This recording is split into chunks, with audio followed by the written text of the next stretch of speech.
Merci beaucoup. Merci pour l'invitation. Merci à Franck Gérald de m'avoir convié aujourd'hui. C'est avec plaisir que je viens. Alors effectivement, je suis en transit entre guillemets, mais c'est bien volontiers que je vais vous parler du programme Spartner. Alors je suis rhumatologue, je suis chef de service au CHU de Grenoble et je m'intéresse particulièrement au rhumatisme inflammatoire, notamment aux spondyloarthropathie.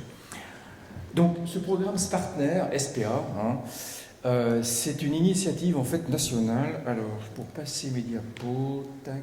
Il est très sensible, que vous le sachiez. Voilà, ça y est. Mais donc, traditionnellement, mais il y a un intérêt, j'en ai aucun pour cette communication. Ah, d'accord, ok. Donc, le contexte est celui-là. Il y a plus d'une vingtaine d'années, à partir de choses qui avaient débuté au Canada, Liana Huller-Ziegler, qui était chef de service en rhumatologie au CHU de Nice, a aspiré un programme canadien qui s'appelait le programme Patient Partenaire, qui était dédié à la polyarthrite rhumatoïde. Et la vocation de ce programme Patient Partenaire était d'associer des patients qui avaient des spondylarthrites, des polyarthrites rhumatoïdes dans un premier temps, à l'enseignement que nous faisions à la faculté. Effectivement, ça paraissait complètement logique d'intégrer des patients à ce que nous racontions aux étudiants, parce qu'il y a des choses que personne d'autre, mieux que vous, peuvent raconter et peuvent en fait décrire. Et donc le programme Patient Partenaire a vécu comme ça pendant pas mal d'années, jusqu'en 2010, et faute de sponsors, parce qu'il fallait se regrouper plusieurs fois par an, ça coûtait de l'argent, et ça s'est arrêté jusqu'en 2020, et en 2020 on a retrouvé un sponsor pour refaire démarrer ce groupe Programme Patient Partenaire dans la polyarthrite rhumatoïde. Et puis, devant ce dynamisme et puis surtout l'efficacité de ce programme, alors ça c'est du blabla que je vous décris là, mais c'est ce que je viens de vous raconter. L'objectif c'était d'intégrer, pas forcément aux étudiants en médecine, mais également aux étudiants des IFSI, c'est-à-dire des instituts de formation en soins infirmiers, donc les futurs infirmiers ou infirmières, les aides-soignants ou les aides-soignantes, et puis les kinésithérapeutes et les ergothérapeutes. On a petit à petit étendu, enfin en tout cas moi c'est ce que je fais à Grenoble, étendu cette collaboration entre les enseignants, les patients et puis les enseignés. Maintenant on les appelle des apprenants. C'est vraiment très important. Voilà. Et donc petit à petit, il est très sensible effectivement, je vais faire attention. Voilà. Donc on s'est dit à une quinzaine de collègues, soit de CHU, soit de centres hospitaliers, on s'est dit, à la suite d'une enquête qu'on avait faite auprès des étudiants, une information était remontée, à savoir que le programme donnait satisfaction, c'est un score presque nord-coréen, à 98% des étudiants qui venaient aux séances. Et on s'est dit, tiens, fort de ça, à la demande des étudiants, on pourrait l'étendre à d'autres pathologies, et tout naturellement, les spondyloarthropathies, puisque c'est extrêmement fréquent, sont venus comme proposition. Et donc on s'est réunis tous une première fois au mois de mars en disant voilà ce qu'on peut faire, et on est tombé d'accord sur une réunion avec les patients, une réunion de formation avec les patients le 25 novembre, je vous en reparlerai un petit peu. Donc vous voyez, il y a des zones en France où il n'y a personne, comme dans le sud-ouest, mais on a prévu une deuxième vague d'adhésion des centres hospitaliers ou des centres hospitalo-universitaires. En fait, on s'est calqué un petit peu sur ce qui existait dans le PPP pour la polyarthrite rhumatoïde, et les centres ont adhéré à ce moment-là au projet Spartner. Donc voilà un petit peu les gens à gauche qui ont participé. On avait travaillé également avec des associations de patients pour les intégrer à ce que nous voulions faire, et puis à des laboratoires, parce que rien ne fonctionne sans argent. Et donc on a deux sponsors différents. Moi j'aime bien avoir plusieurs partenaires, comme ça au moins on n'est pas liés, on n'est pas ligotés. Et donc c'est les laboratoires Lilly, des laboratoires Jensen, qui nous apportent leur soutien financier. Et puis on a une agence de communication, l'agence KPL, parce que vous allez voir qu'il n'est pas question de livrer les patients comme ça à des étudiants sans formation. Et on a une formation à la communication qu'on va adosser à cette formation scientifique. Donc voilà, c'est Madame Dagnon et Madame Driss pour laboratoire Jensen et Lilly, et puis l'agence KPL qui nous soutient. Et donc ça, c'était le programme donc, de notre réunion du 25 novembre. Alors, on a demandé au professeur Wendling, que je pense tout le monde connaît, de faire l'introduction sur la maladie, sur les traitements, sur les recommandations actuelles concernant l'utilisation des médicaments et des thérapeutiques non médicamenteuses, parce qu'elles sont nombreuses. Moi, je vais faire une introduction, comme je fais un petit peu aujourd'hui, pour resituer un petit peu le projet au sein de l'action PPP et puis au sein de ce qui va s'appeler ce partenaire. Et puis tout au long du déroulé de la journée, on va avoir l'explication de la séance, comment ça se passe avec les étudiants concrètement, le temps qui est dédié à la présentation, puis à la discussion, à l'annonce du diagnostic, parce que ça c'est quelque chose qui est très mal fait en général par les médecins, donc on a voulu insister là-dessus. Et le vécu de la maladie. Donc ça va prendre à peu près 1 heure avec les étudiants. Et les patients ont un espèce de canevas qui leur sert de guide. Ils pourront bien sûr l'adapter, mais au moins pour que dans les 15 centres qui vont participer à ce programme partenaire, on ait à peu près le même langage et on arrive aux mêmes conclusions. Voilà ce qui va être fait. Et donc on a eu un certain nombre de points qu'il fallait travailler les uns les autres. Donc certains se sont occupés justement du déroulé pédagogique de la journée, d'autres du programme de l'heure que les patients vont passer avec les étudiants. Moi, je me suis chargé du contact avec la Société française de rhumatologie qui nous a donné son aval, avec l'AFLAR qui nous a donné également son aval, et puis le Collège français des enseignants en rhumatologie, le COFER, puisque c'est de l'enseignement, qui nous a là encore donné son aval et qui nous donne une fenêtre de communication à la réunion qu'on aura en décembre avec tous les enseignants français en rhumatologie. Donc voilà. Les choses avancent bien et la réunion du 25 se profile de façon tout à fait positive. Donc il y aura une deuxième journée d'intégration des nouveaux centres qui veulent participer, des nouveaux patients qui veulent participer, courant premier trimestre 2023, de façon à ce qu'à l'automne 2023, eh bien, on ait à nouveau une session de formation pour les nouveaux patients, ce partenaire, et puis que les anciens viennent faire part de leur expérience, de leurs difficultés, puis de leur plaisir qu'ils ont eu à rencontrer les étudiants. En tout cas, si on se calque sur ce qui s'est passé dans la polyarthrite rhumatoïde avec le programme PPP, les patients sont enchantés et les étudiants sont conquis, puisque je vous disais que 98% d'entre eux en redemandent et voudraient bien une deuxième session, mais on ne peut pas non plus abuser des patients. Voilà, je suis prêt à répondre à vos questions, puis à déborder un petit peu s'il y en a d'autres, et si je peux répondre. Merci infiniment. Merci pour cette intervention. Vous me rejoignez peut-être ici. Vous avez le micro. Donc, on est bien d'accord, c'est des patients qui deviennent... Alors, qui ont un statut... Il est allumé. Hein, testé. Non. C'est bon. Non. Alors, on va vous entendre un autre qui marche. Et peut-être pour le public. Voilà. Donc c'est des patients qui acquièrent d'une certaine manière le statut d'enseignant. Oui. Vraiment. Oui. À tel point que antérieurement ils étaient rémunérés. Oui, c'est ce que la question que j'allais vous rémunérés, c'est un terme usurpé. Ils étaient indemnisés par la faculté. C'était pas énorme comme montant, mais au moins c'était une reconnaissance universitaire. Et c'est ce que vous espérez mettre en place ici aussi.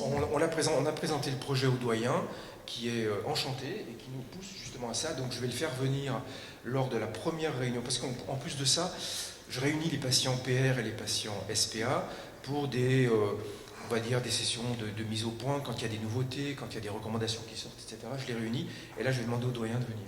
Et selon vous, qu'est-ce qui explique un tel succès?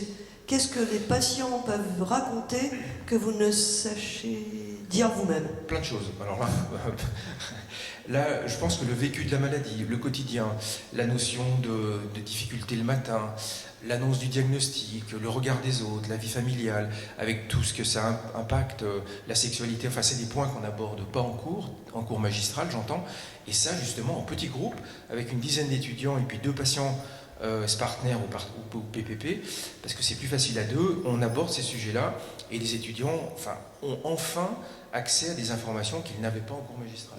Même si c'est des choses qu'on sait, etc., les heures de cours magistral se sont réduites, et puis moi je me sens pas... c'est pas ma place pour raconter ce que... Pas légitime d'une certaine manière. Pas légitime, donc je trouve ça très bien. C'est incroyable, c'est vraiment un changement de paradigme, car le médecin se dit je ne suis pas légitime pour parler d'une certaine... C'est pas que je suis pas légitime, mais personne mieux qu'un patient peut parler de ce qu'il ressent. Voilà. Mais est-ce que le risque, c'est pas que le patient parle de sa maladie, et on sait que le vécu de la maladie est très très différent d'un patient à l'autre? Justement, mais c'est aussi pour ça qu'on met 2 patients ensemble, c'est que l'histoire des patients n'est pas forcément toujours la même, et donc finalement la discussion s'enrichit de la vie de l'un, de la vie de l'autre, et les étudiants posent des questions. Alors c'est pas des cas particuliers qu'on discute, hein, mais c'est vraiment le vécu des patients, et ce sont des patients qui deviennent experts dans leur domaine. dans l'enseignement. Ah, mais c'est vrai qu'on questionne l'expertise du patient, mais vous dites, vous reconnaissez qu'il y a une forme d'expertise du vécu, déjà. Ah mais complètement, oui. Bon, je ne vais pas monopoliser. Vous avez, j'imagine, quelle question est-ce que certains se sentiraient, en tout cas, le désir de participer à ces enseignements? Vous dites, vous hochez de la tête, genre... Alors, je ne suis pas là du tout ici pour faire un appel. Oui, non, bien sûr, mais savoir si... est-ce qu'on peut... Je sais pas, est-ce que vous pouvez lever la main ceux qui, en tout cas, seraient favorables dans l'absolu si ça vous intéresse, moi ce que je peux vous engager, c'est à vous rapprocher de vos centres hospitaliers ou de vos médecins qui vous traitent habituellement. Si vous avez un référent hospitalier, à ce moment-là, de prendre contact avec lui en disant voilà, je suis intéressé par le programme Spartner. Dont m'a parlé le professeur Godin. Voilà, et à ce moment-là, adhérer au groupe qui va se former à partir du premier trimestre 2023. C'est une première pour toute maladie confondue, spondyle? Il n'y a pas beaucoup de pathologies où il y a ce type d'approche qui est décliné. Et pour les spondyloarthropathies, oui, c'est la première fois. On va grouper spondylarthrite ankylosante et rhumatisme psoriasique, qui sont quand même assez voisines. Et oui, c'est une première pour cette pathologie. Ah oui, impressionnant. C'est vraiment un changement de mentalité. Et c'est surtout, est-ce que le fait que ce soit aussi beaucoup de patients jeunes, est-ce que des patients jeunes, souvent dans l'emploi aussi, ou étudiants, etc. Je pense que... Mais complètement. On a deux profils très différents de patients. Polyarthrite rhumatoïde plus âgé, plutôt féminin, et puis spondylarthrite beaucoup plus jeune et avec un sexe ratio équilibré. D'accord. Qui sont en plus dans la vie. Oui, bien sûr, on prend les questions, on fait passer. Thierry. Allô ? Oui. Bon, j'ai une question, c'est le délai de diagnostic est toujours long, quel que soit malheureusement parfois le développement des pays. C'est-à-dire, c'est pas forcément lié au confort. Si on regarde par exemple la Norvège, le délai de diagnostic de 8 ans d'une spondylarthrite ankylosante est toujours là. Et on sait qu'une des causes principales, c'est de pouvoir, pour un malade, accéder à un rhumato. Une fois qu'on est dans les mains d'un rhumato, c'est bon. Ça dépend encore des pays, mais bon, dans les pays occidentaux, etc., où le système de soins est bien développé. Est-ce que vous pensez que votre partenariat Spartner, qui s'adresse effectivement à des étudiants, va permettre peut-être de former les généralistes qui sont, l'obstacle à l'accès aux soins? En tout cas, une gêne. Ouais. Une des ambitions de ces programmes, je parle du PPP et du programme Spartner, c'est de permettre à des étudiants de rencontrer quelqu'un, un patient qui a une polyarthrite ou une spondylarthrite, alors qu'il ne l'aurait jamais rencontré au cours de ses études. Ce qui me paraît, moi, rhumatologue, aberrant, devant la fréquence de la pathologie.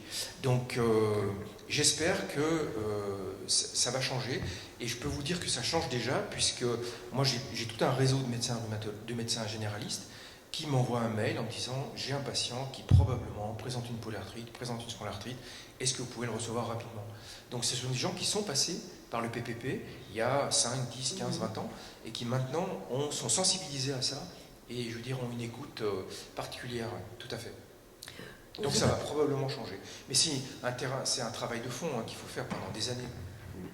Je ne sais pas si vous l'avez indiqué, je n'ai pas été attentive. C'est un enseignement qui se passe en quelle année d'études? Alors, les étudiants sont tous mélangés, nous, à Grenoble, mais ça sera un petit peu à la carte en fonction des différents CHU et de leur organisation.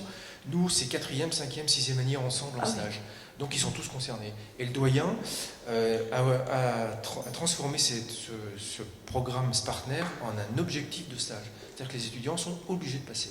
Ah oui, voilà. c'est pas à la carte. Non. D'accord.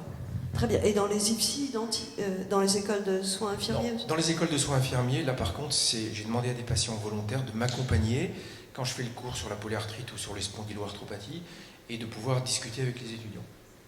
Mais là, c'est pas tout à fait pareil. Oui, bien sûr, madame, on vous fait passer un micro tout au fond. Pardon. En courant, Franck, s'il te plaît. Les bonnes chaussures, alors il risque de glisser, hein, ce serait dommage. Hein.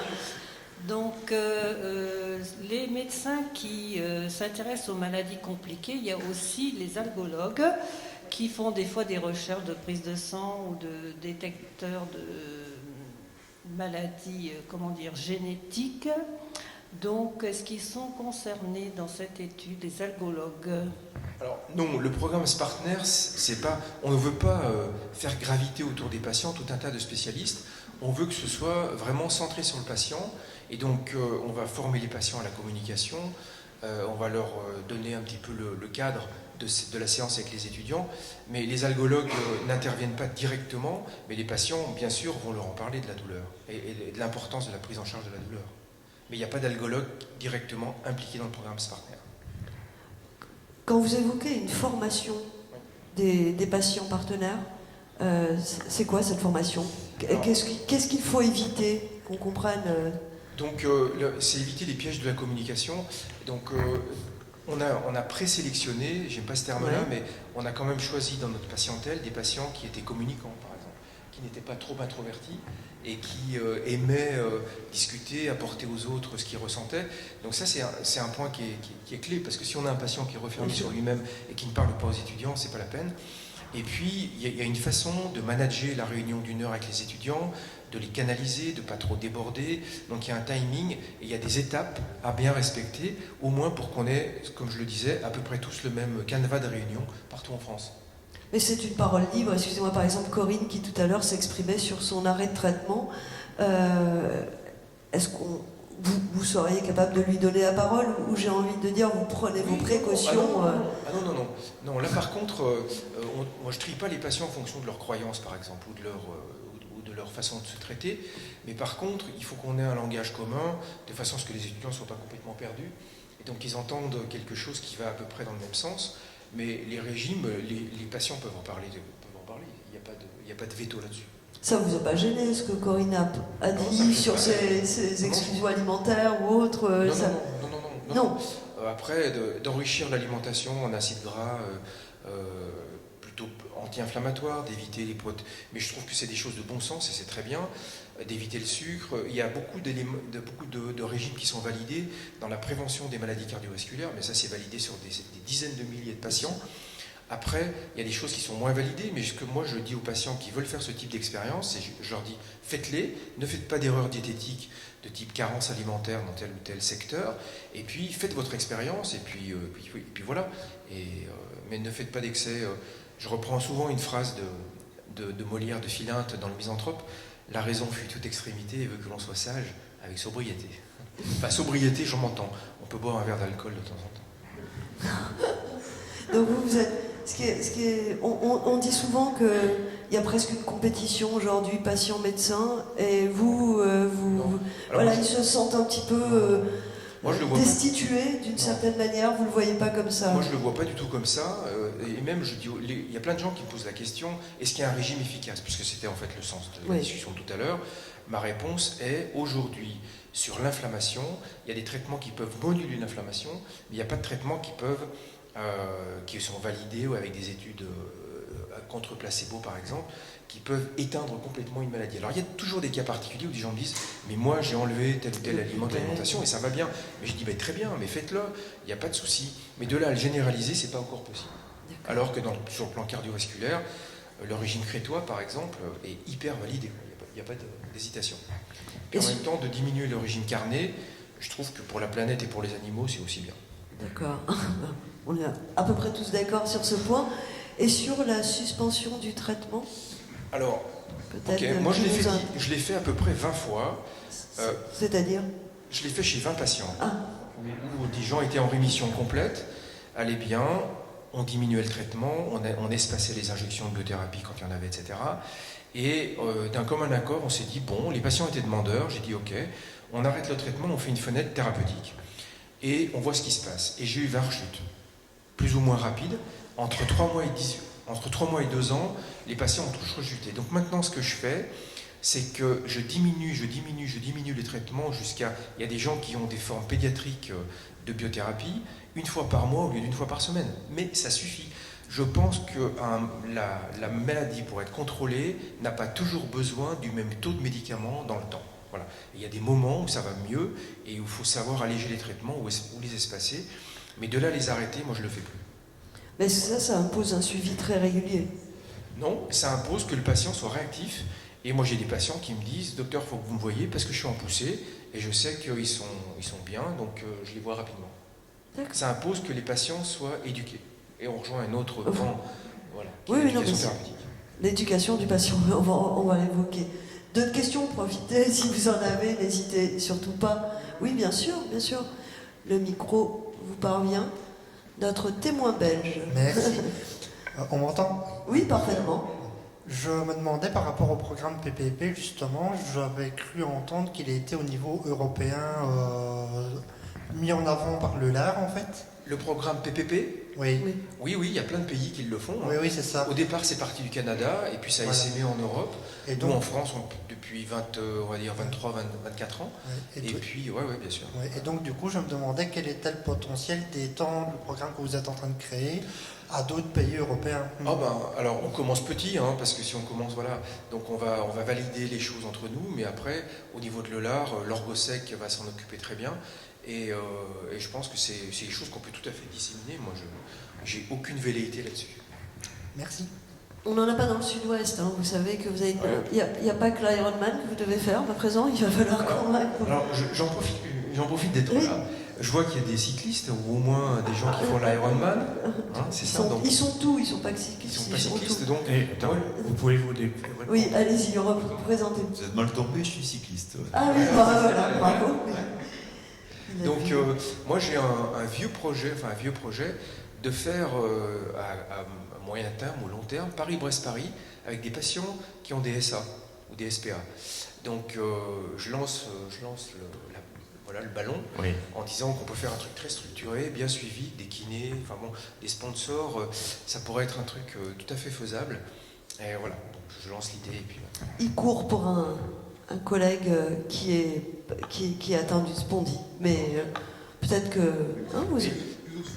vous êtes un peu plus au sud, si ça peut vous arranger, parce que ça fait un peu loin, Brest. Là. Il fait beau, il y a du vent. Pour revenir, c'est plus facile. Très bien. Et écoutez, d'autres questions peut-être dans la salle ou non? C'est bon? Il a répondu à beaucoup de choses. En tout cas, je crois qu'il y a beaucoup de candidats. Ça prouve que cette volonté est partagée à la fois par les patients, par les médecins. Vous dites que vous n'avez pas eu tant de difficultés à convaincre vos collègues de les intégrer, donc ça c'est une bonne chose. Et peut-être il faudra lever des financements aussi pour que ça se professionnalise, ou vous ne voulez pas que ça se professionnalise trop peut-être? Si, mais pour l'instant les financements on les a. Donc on a deux À titre partenaires. d'expérimentation? Non, qui se sont engagés sur plusieurs années. Ah d'accord. Donc pour l'instant ça va, de ce côté-là. Donc tout le monde est d'accord, 98 comme vous disiez, c'est du score nord-coréen. C'est impressionnant, donc tout pour que ça se poursuive. Ouais. Et puis donc, je remercie encore le professeur Godin d'avoir fait le détour par Paris depuis Grenoble et de repartir. À quelle heure est l'avion? À 16h. 16h, voilà. Il se sauve à Alger où il y a le congrès de la rhumatologie algérienne. Tu connais bien. Et Oui, oui. où il y a encore beaucoup de choses à faire en Algérie, j'imagine la situation. Là. Je parle demain matin du rhumatisme psoriasique. Ah, voilà. Au niveau congrès, c'est un des plus sympathiques, je trouve, au point de vue ambiance. Tu parles de celui-là? Du congrès à Alger. Ah, pardon, d'accord. En tout cas, merci beaucoup, on vous applaudit. Et